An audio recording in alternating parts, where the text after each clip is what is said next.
Live from downtown Detroit, Local 4 News at 11 starts now.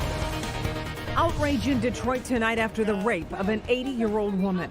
This is absolutely unacceptable, and we will not sleep until we get this person off the street. Community activists joined Detroit police in a door-to-door search for her attacker.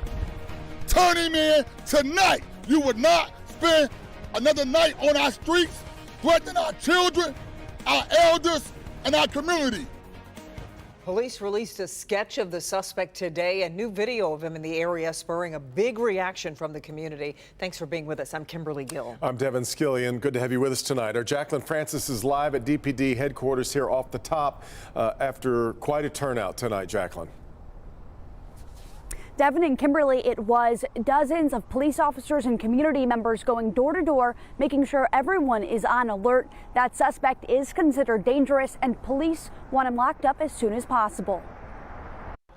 In this Detroit neighborhood, the search is on. He cannot stay on these streets another night. Here is a sketch of him. Police Chief James White says the man sexually assaulted an 80-year-old woman during a home invasion Sunday night. Our most vulnerable members of our community, our seniors, don't deserve this.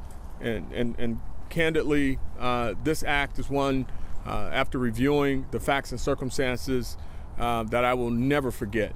It happened near Memorial Street and the Southfield Freeway on the city's west side. I'm going to get you to a detective, and we're going to get this information, okay? Just stay with me for a Police and the community canvassing the area Wednesday afternoon. It's very sickening to know that something like this happening right in your backyard, you know, and you helpless. The goal, getting the suspect's face out there. Every uncle, auntie, cousin, friend, agency should be flushing him out, turning him in and locking him down. He needs help. The department also releasing this security footage showing him walking down the street. Some neighbors recognizing him immediately. The same guy tried to attack me coming in my house. And I caught him again, and the next night he was on Schoolcraft in Greenfield trying to attack homeless people, so he gets off on fear. He's not going to come for anybody that can fight him back. We're told the 80-year-old woman is doing well considering everything she's been through. The chief didn't want to get into too much detail today about that attack, not wanting to jeopardize a potential criminal case. If you know anything about the man that's been shown in those flyers, call police right away. Reporting live from police headquarters, Jacqueline Francis, Local 4. We hope someone does. All right, Jacqueline. Chief White also updating the investigation into Monday's double shooting that left 2 people, including a child, hurt. 1 man is in custody, but police need help in tracking down 2 more suspects. Mara McDonald is live downtown tonight. Mara, police have some photos that they'd like everybody to see. Kimberly, they sure do. And the thing about these photos is they are clear enough that if you know these guys, you're absolutely going to be able to ID them. Let me show you. These pictures are courtesy of surveillance cameras from the gas station across the street from where the shooting went down on Monday evening. Police say that little boy was with his father at an abandoned hookah lounge near Gratiot and Eastburn on the city's east side when the men you see on the surveillance video showed up and started firing. Those close by heard repeated gunfire. I was actually over here yesterday and I heard the gunshots and I was ducking and stuff like that, but I didn't know where it was coming from. When the bullets stopped, 3 people were hit. That 9-year-old boy, a 27-year-old woman, as well as an adult man. DPD got out here quickly, and one of those suspects is already in custody. The chief says they still need help. Will you please look at the pictures again? We are in need of help on the 3rd suspect. So there's 3. We've got 1 in custody. We know where a 2nd is, and the 3rd is still out. We're asking for the community's help. Back here live, if you know who those last 2 are or where at least the 2nd one is, DPD definitely wants to hear from you. As far as those injured, they're all still recovering in the hospital from their wounds. We're live downtown tonight. I'm Mara McDonald, Local 4. Okay, Mara, thanks. New at 11. New tonight, an Oakland County man is dead after deputies say he was stabbed by his son. Investigators say it happened this afternoon at a home on Sutton in Commerce Township. When deputies arrived, they found the victim's 22-year-old son, and he told them where they could find his father, who had been stabbed, and the 76-year-old died at the scene. The son was taken into custody. He has minor injuries. No word yet on a motive. A barricaded gunman situation in Warren ends peacefully. Police spent the afternoon negotiating with a gunman after several shots were fired about 4 p.m.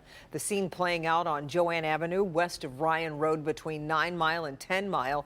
Police say no officers were hurt. It's not clear what led to the shots fired. A first responder is facing charges for a road rage shooting that allegedly happened while her daughter was in her car. Keisha Hamilton, a Detroit EMT, is accused of firing shots when a driver wouldn't let her into traffic during the morning drive earlier this month.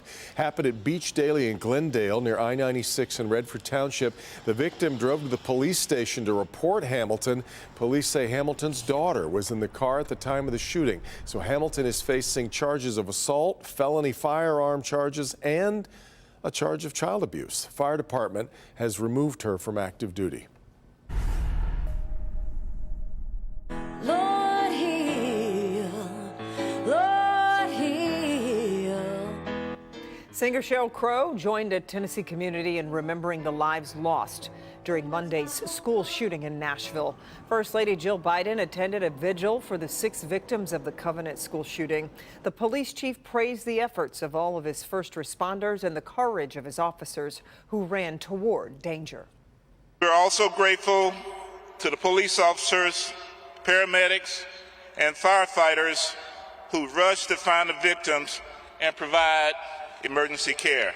In extreme tragedy, and this is certainly one, Nashville comes together like no other place to comfort those who have suffered an unspeakable loss.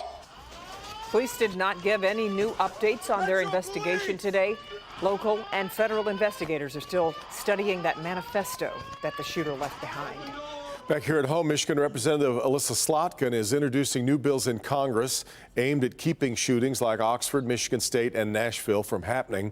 The representative is proposing a week-long wait period before you can receive the gun you've purchased, and also prevent those with misdemeanor gun charge convictions from any gun transfers for a period of 3 years. Representative Slotkin, along with survivors from Michigan State and Oxford High School, making the announcement in Washington, D.C. today.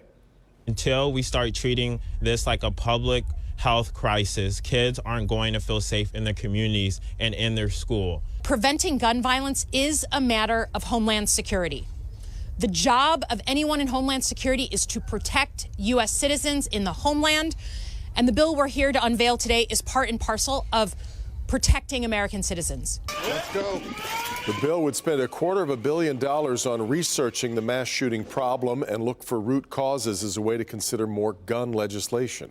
One of the sites of the deadly shooting on the campus of Michigan State University will remain closed. Berkey Hall will remain closed into the fall of this year to allow time to decide the best course forward.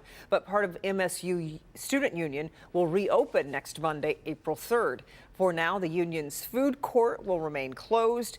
Therapy dogs will be in the building to offer support as people start to return to the building. And also today, Michigan State announced 3 prominent government officials are set to speak during Michigan State University's spring commencement ceremonies, which will happen May 5th. They are Jill Ruby, Undersecretary for Nuclear Security for the U.S. Department of Energy, Lisa Cook, a member of the Federal Reserve Board of Governors and MSU faculty, and Dr. Anthony Fauci, former Chief Medical Advisor to the President and past Director of the National Institute of Allergy and Infectious Diseases. Pope Francis is going to spend the next few days in the hospital for a respiratory infection. Vatican says he was having trouble breathing recently. Vatican says, though, that he does not have COVID, but is going to require some days of therapy. The pontiff has a recent history of medical issues, including surgery to remove part of his colon back in 2021. And, of course, his hospitalization now comes just days before Palm Sunday, which kicks off the Vatican's Holy Week festivities.